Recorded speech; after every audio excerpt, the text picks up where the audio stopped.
Hey, great to see you on Page this lovely 340. Friday morning. We're on page 340, starting 6-7. Woo! Similar figures, Yeah, you're going to enjoy this. same shape, different size. Who knows? Volume? How are similar figures related by a sequence of transformations? Mm-hmm. Think about this question during the lesson. Albert graphs trapezoid A, B, C, D, and trapezoid G, H, J, K. How can he tell whether the trapezoids are similar? Two-dimensional figures are similar if you can map one figure to the other by a sequence of rotations, reflections, translations, and dilations. Yep. Determine whether there is a sequence of transformations, including a dilation that maps A, B, C, D to G, H, J, K. Okie dokie. If this sequence exists, which type of transformation must it include? Select your answer. Well, if we're going to make the blue trapezoid turn into the red one, folks, I'm not very observant, but I think it's got to be smaller. So they appear to be the same shape, but they are not the same size. So we need to make them the same size. So I believe, let's see, which transformation should we do? I don't get dilation on here. Oh, it says including a dilation. I got you, people. You got to read first. Anyway, so we're going to dilate. Then how are we going to make blue figure move to red figure? Are we going to rotate it, reflect it, or translate it? Sure looks like it needs flipped over. Reflection. The trapezoids have opposite orientations, so the sequence must include a reflection. Yep. We all love a good reflection. Let's see what else they do here. For one possible sequence, the first transformation is to reflect A, B, C, D across the x-axis. Okay. The side lengths of trapezoid G, H, J, K are half the lengths of the sides of trapezoid A prime, B prime, C prime, D prime. Dilate the trapezoid with center at the origin and a scale factor of 1/2. A sequence of a reflection across the x-axis, followed by a dilation of scale factor of 1/2, centered at the origin, maps trapezoid A, B, C, D to trapezoid G, H, J, K. As a result, we can conclude that trapezoid A, B, C, D is similar to trapezoid G, H, J, K. We use the symbol for similarity. Yep. New symbol over Similar there. You guys figures see it? have the same shape and congruent angles. The corresponding side lengths are in proportion.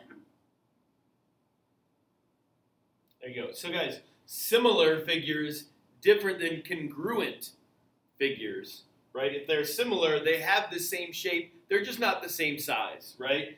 But they do have something in common, right? All of their side lengths are all in corresponding proportions and whatnot, okay? So we're going to deal with some more of that later. Again, take note, just the squiggly line. So if we think about our congruent symbol, equal sign with the squiggly over it, we lose the equal sign now, and it's just the squiggly part, okay? Just the squiggly part. Yeah, just that squiggly part. Okay, you guys ready to do some of these? Let's I think try so. it. Okay. All right, is triangle ABC similar to triangle ABC prime? The triangles are blank similar. Okay. All they've given me here, folks, are just some side lengths. So it's up to us to figure out if indeed these two triangles are similar.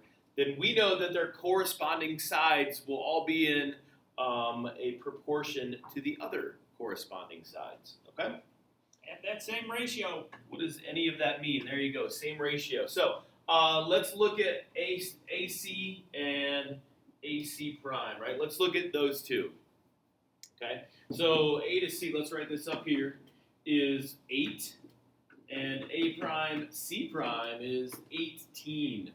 Can we simplify down this fraction? 8 over 18? Yeah, I think we could, right? We can make this 4/9. Could they give us a better fraction, Mr. Knoll? Sorry. Yep. Okay, so we're going to go with 4/9. All right. Let's look at two of the other sides and see if they have that same ratio. So here we're going to go with side AB and A prime, B prime. And that would be 12 to 27. All right. Again, I would like us to go ahead and let's simplify or reduce down this fraction here. So I'm assuming we can divide a 3 into both of these. What happens? Ew, we get the same ratio, right, of 4/9. Okay, so again, are these two triangles similar now? Yes. So now that we could do the third side, folks, but look, it's the same two numbers, right? So it's also going to simplify down to 4/9. So the triangles, I will say, are similar, okay? Remember, are similar, right, is just that little weird wavy line there. So yes, these two triangles are similar. We proved it, right, by finding corresponding ratios for their side lengths, okay? So there's one thing we're going to do today. You guys ready for some more fun? I think that they are. You guys are really quiet today. Come on, get with it. Let's go. Bonus video. Bonus video. Quadrilateral JKLM Yes. has coordinates J, 2, -1. Yep. Right there. K, 1, -2. Okay. L, L. 1, -3. And M, 3, -2. Good looking shape. Graph a figure labeled with double primes that is the image of JKLM by a dilation with center 0, 0, Okay. and scale factor 3 and a reflection across the y-axis. This is all we got to do? This doesn't seem that hard, does it? The first step is to graph the dilation. Yep. We'll use a single prime to label the coordinates of the dilated image. Okay. How can you use the scale factor to find these coordinates? So this isn't anything new, folks. We've used scale factor in the previous lesson to figure this out. If they give me the scale factor, all we're going to do to figure out the new coordinates is just multiply each one of those x and y coordinates by the scale factor. In this case, that would be 3. That don't seem very The hard. center of the dilation is at the origin. Yep. So, to find the image of the dilation, multiply each coordinate by the scale factor, That's what I which just is said. 3.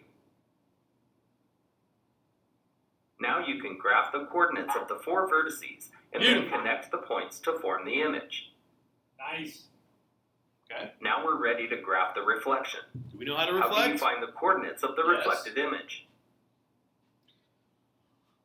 How do we find it, guys? Well, remember, if we're reflecting across the y, that means the y-axis value or the y-coordinate stays the same. X changes to its opposite. So I can tell you right now, all of these y values going to be the same. I'm assuming all these x values going to change to their opposites. Who knows? Maybe we'll watch the rest of the video and find out. Does that sound like a good plan? I bet you it works. To reflect across the y-axis, the point with coordinates x, y Somebody different becomes talking now. a point with coordinates negative x, y. Yeah. For example, the point j prime at 6, -3 maps to j double prime at -6, -3. We were So right. multiply each x coordinate by -1 and keep the same y Take coordinates. its opposite, folks. Now we're ready to graph the image. Well, then do it. Yeah, come on. Look, they did all that and they didn't. First, plot the 4 vertices It's gonna, yep. and then connect them. This is the image of the Beautiful. dilation, followed by the reflection. Okay. Sounds great. So again, folks, example 2, really nothing new, right? They're just giving us a sequence of transformations, which includes now a dilation. So, we're going to dilate and then reflect, or maybe rotate, or maybe translate. Who's to say, okay? But you guys are all good at these things, so nothing too crazy there. All right. Example 3, let's see what example 3 has. Is ABCD similar to EFGH? Okay. Explain. Well, they kind of look similar, don't they? I mean, if I look at them, it looks like maybe this one's upside down or something. So we gotta, maybe rotate it or flip it or something, and then it would maybe have the shape of this one here. Who knows? Again, important things to note. If we're gonna try to move these two figures together to the same spot on our graph, use the naming structure A, B, C, D. So that means A has to correspond to E, and B to F, and C to G, and D to H. Okay, so Make that in your brain. Anyway, let's see what they do here. Compare corresponding coordinates. Didn't I just say this, people? Yes.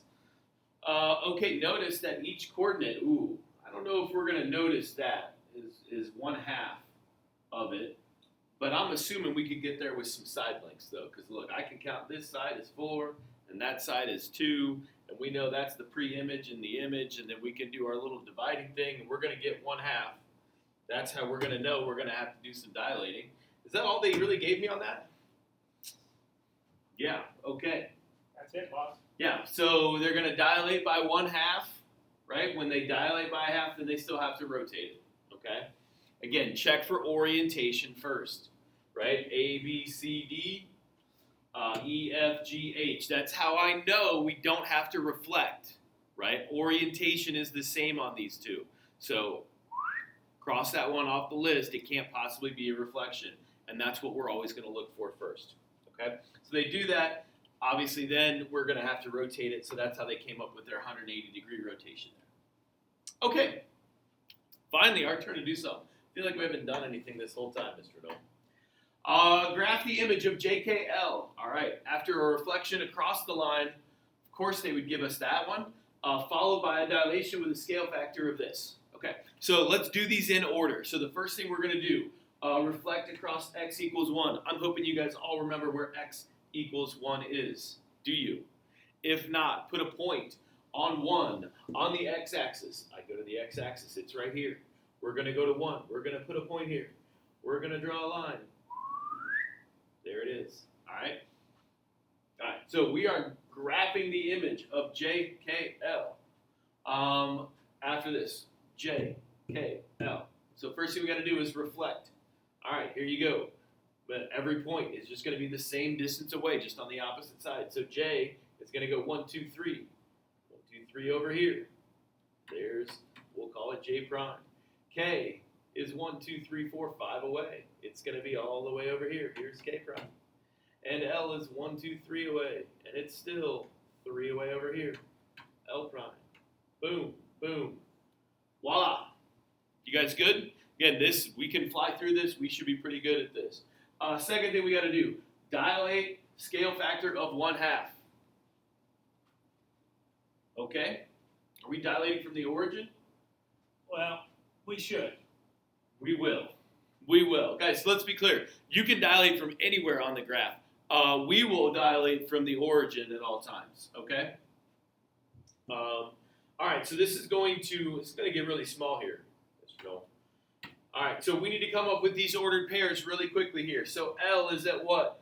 We're going to say that is at 4, 1. When we dilate by 1/2, this is a good point here. This is going to turn to 2 and 0.5. Okay? So 2, 0.5. I'm going to say that's right here. Okay? Let's go to K prime. This is at 6, 0. When we dilate that by 1/2, again, multiply each by 1/2. This will turn into 3, 0. So that'll be right here. All right. And then J prime all the way here at 4, -4. 4, -4. Again, multiply each by 1/2 to -2. To -2. All right, there it is right there. Here is little baby triangle. It's cute, okay? Is triangle JKL similar to PQR? Yeah, Yep, I believe that it is. absolutely it is. Okay. Let's see. I think we're good. Anything else you want to add to that, Mr. Noel? No, No? you did wonderful. Okay. All right, guys. Hey, so there's our examples 1, 2, and 3 for 6, 7. Again, more of the same, right? I know it's kind of boring, and you guys are good at this stuff by now, but anyway, so we're going to carry on with our key concepts. Hopefully, Mr. Noel, I'll be back here in just a second. See you guys then.